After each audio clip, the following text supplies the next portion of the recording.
Kalau kita ngomong wild thing-nya dari Gen Z ini banyak banget kan.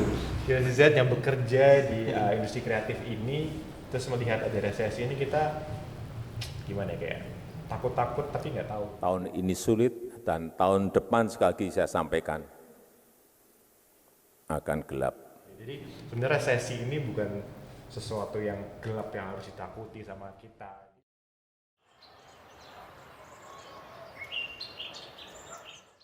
Welcome to White Space nih guys, kembali bersama saya Aldrian Darwin. Kali ini episode perdana kita kedatangan tamu yang nanti akan banyak membantu di belakang layar White Space gitu ya. Yes. Pak Pascal. Pak Pascal adalah seorang founder dari radio ternama di Surabaya. Enggak.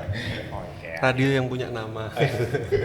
Tadi yang punya nama, namanya adalah Wiradio. Wiradio. Bisa ceritain nggak sih Pak, Wiradio ini ngapain aja? Apa Wiradio ini kan agak beda sama radio ini ya, sama radio yang bisa kita dengerin ya. Ini kan radio online ya, Pak ya? Radio Iya, streaming. Bedanya apa Pak?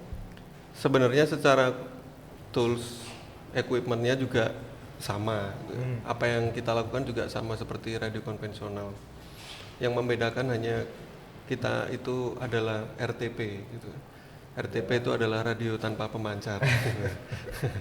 Radio Kalau point. ya, jadi nggak bisa didengarkan melalui frekuensi.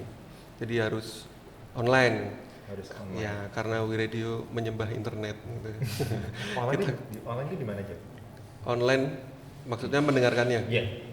Dari kalau dulu kita menggunakan website sama aplikasi. Tapi ternyata selang berjalannya waktu dan ada proses seperti itu, agak effort juga untuk mendatangkan audiens ke website atau aplikasi. Oke. Nah, sekarang kan sudah ada banyak platform digital yang bisa kita gunakan nih, mau YouTube, mau sosial media, Instagram atau apapun, kita bisa live juga kan di sana. Cuman ya itu yang membedakan kita itu baliknya kita punya playlist gitu. Oke. Ya, gampangannya adalah future radio. Kita melihat Future masa radio. depan future radio. Oh, oke. Ya. Udah berapa lama nih Wiradio Pak? Sebentar lagi akan masuk di tahun ketiganya kita. Jadi udah 3 tahun di lumayan ya, Benar. udah cukup lama berproses juga, mulai dari pakai Yes. website akhirnya pindah atau tetap masih ada yang di websitenya? Udah pindah. Websitenya kita hancurkan. Nggak, maksudnya di maintenance gitu. Iya, Kita udah maintenance. pindah ke platform lain gitu ya, Iya. menyesuaikan dengan zaman. Benar. Nah, dari pengalamannya Pak Pascal ini kan udah tiga tahun di radio yang bisa dibilang ada industri kreatif gitu ya. Iya.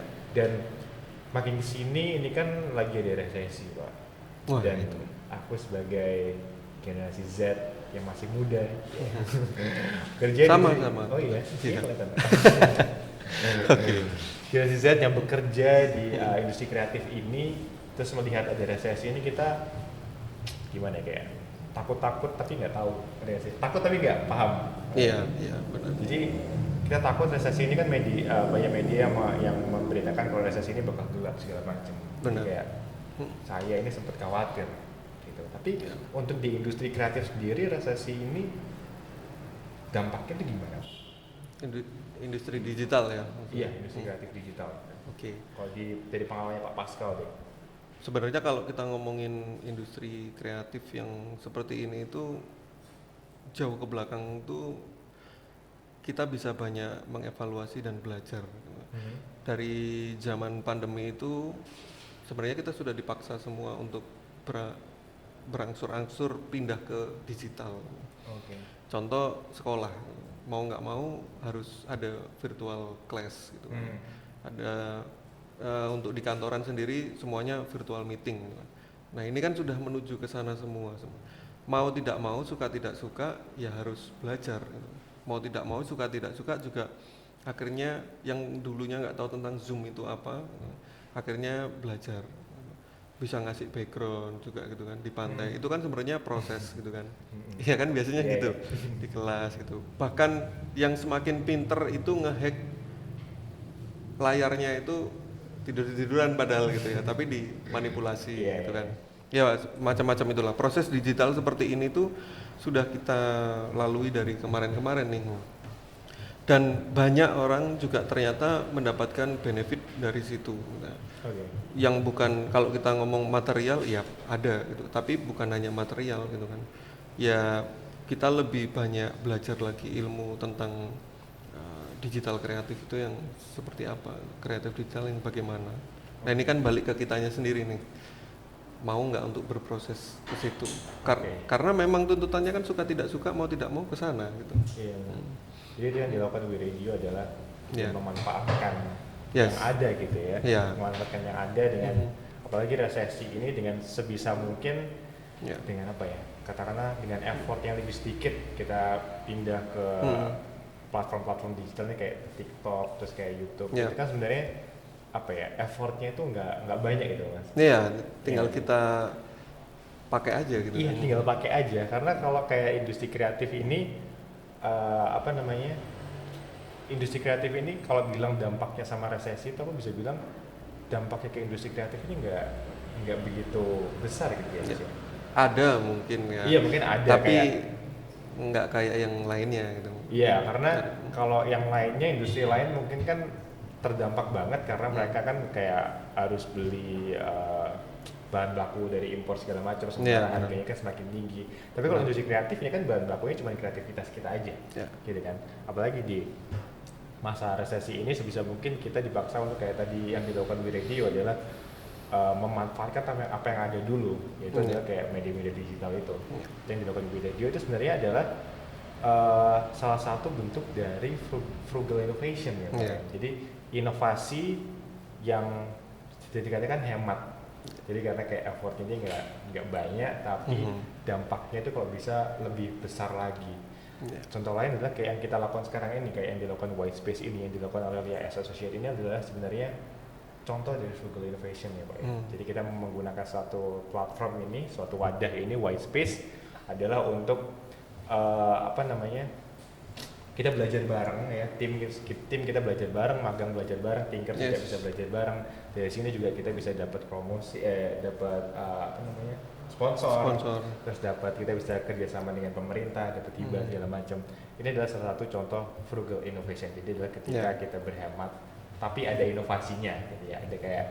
Ada lanjutannya gitu ya, nggak cuma frugal doang. Kalau frugal doang itu adalah ya contoh yang kemarin kita banyak baca di berita itu adalah ketika kayak perusahaan besar mem-PHK karyawannya. Itu adalah contoh yang frugal aja, tapi nggak ada inovasinya ya kan ya. Jadi kayak memutus meminimalisir pengeluaran mereka dalam menggaji karyawan-karyawan ini. Oleh karena itu sama mereka di lay off gitu ya, di PHK massal. Operasionalnya dikurangi. Yes, betul. Jadi itu adalah contoh kayak frugal innovation yang lain. Tau nggak contoh frugal innovation yang lain itu biasanya kayak di Grab, di Gojek itu kan juga mereka melakukan frugal innovation dengan kayak sharing mobil. Jadi kayak satu mobil tapi bisa dipakai beberapa orang dengan tujuan yang berbeda. Itu kan frugal innovation gitu ya. Jadi kayak modelnya dia cuma satu mobil itu, tapi impact itu bisa buat orang banyak gitu. Jadi impactnya justru lebih banyak. Itu yang kita sebut sebagai frugal innovation. Dan itu juga udah dilakukan sama WeRadio gitu ya. Tapi selama ini WeRadio dalam menerapkan itu sudah nyoba belum buat kayak bekerja sama dengan pemerintah? Atau enggak peran pemerintah untuk industri kreatif di masa resesi ini ada nggak sih sebenarnya? Atau sebenarnya banyak, cuman kita nggak tahu aja. Iya, sebenarnya ada peran pemerintah itu memang ada. Cuman kadangkala itu informasi yang sampai gitu ya, yang sampai itu agak kurang gitu mungkin. Jadi sebenarnya tuntutannya itu ya balik ke personal kita sendiri juga gitu. Kalau kita mau melangkah ke proses kreatif seperti ini ya harusnya cari jalannya, ways-nya itu ya kemana-mana juga gitu. Kalau dari pengalaman WeRadio, saya bersama dengan tim juga itu, apakah kita pernah menikmati pemerintahan? Maksudnya pernah mendapatkan gitu ya, mendapatkan kerjasama bersama dengan pemerintahan atau? Iya, pernah gitu. Kita pernah untuk masuk ke dalam DPR waktu itu karena memang ada kebutuhan di sana yang dimana mereka juga minta untuk istilahnya dibuatkan sebuah project dari kebutuhannya mereka ini, ya udah kita jalan di situ juga. Nah cuman kan ini cukup beda kalau misalnya seperti mendapatkan hibah atau yang lainnya itu kan ada struktur, ada proses yang harus kita masukkan ke sana gitu ya. Ada Mengirimkan syarat-syaratnya gitu. mengirimkan berkas, file dan segala macamnya seperti itu. Ya itu bisa untuk dilakukan. Bahkan ini mungkin buat thinker semuanya bisa menjadi pemikiran yang cukup baik juga ya kalau memang ada yang mau ke sana, melangkah untuk ke sana untuk mendapatkan bantuan ya. Kayak dinas-dinas itu sebenarnya juga punya CSR yang seperti itu. Nah, itu kan bisa kita gunakan sama sih sebenarnya Kak. Cuman proses seperti ini tuh kan banyak jalannya. Jadi ya sekreatif mungkin lah untuk mencari jalan itu tadi kemana-mana itu. Modalnya kita di kreatif ya kreativitas gitu ya. Kayak yang kita lakukan sekarang, WSP sedang berkolaborasi dengan We Radio. Kolaborasi ini juga contoh yang penting gitu ya. Kayak salah satu yang penting untuk dilakukan di masa resesi ini gitu ya. Kolaborasi yang nyata gitu ya, Pak Pascal ya. Kayak Pak Pascal datang ke sini itu kan pasti beda gitu daripada kayak kita dari online Zoom. Iya, benar. Ngobrolnya beda, sentuhannya jadi beda ya. Jadi mungkin peran pemerintah di sini mungkin udah cukup banyak ya dengan mempromosikan Google Innovation, mendanai industri-industri kreatif ini untuk bereksperimen, untuk trial dan error. Cuman dari kitanya lagi ya, dari kitanya pelaku industri kreatif ini yang mau enggaknya kita cari jalannya buat sampai ke sana. Kita di sini juga udah berusaha buat mencapai pemerintah lewat hibah itu tadi ya. Cuman mungkin teman-teman yang lain bisa untuk mencoba lebih gitu. Jadi sebenarnya sesi ini bukan sesuatu yang gelap yang harus ditakuti sama kita di industri kreatif gitu ya. Justru ini bisa jadi justru bisa menjadi peluang karena resesi kan semua orang lagi suntuk ya. Benar.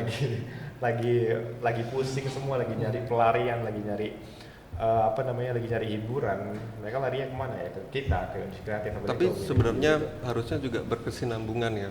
Kalau dari kitanya udah kreatif, ya mungkin dari pemerintahnya juga lebih melebarkan sayap untuk memenuhi kreativitas generasi Z ini ya mungkin ya. Seperti itu. Karena memang kalau kita ngomong wild thing-nya dari Gen Z ini banyak banget gitu. Nah itu mungkin peran pemerintah juga diperlukan nih untuk bisa memenuhi segala hal yang seperti itu. Apalagi kalau misalnya peran pemerintah ini bisa juga mengurangi resesi yang ditakutkan gitu kan. Oke nih gitu kan. Karena Pak Jokowi kan juga bilang.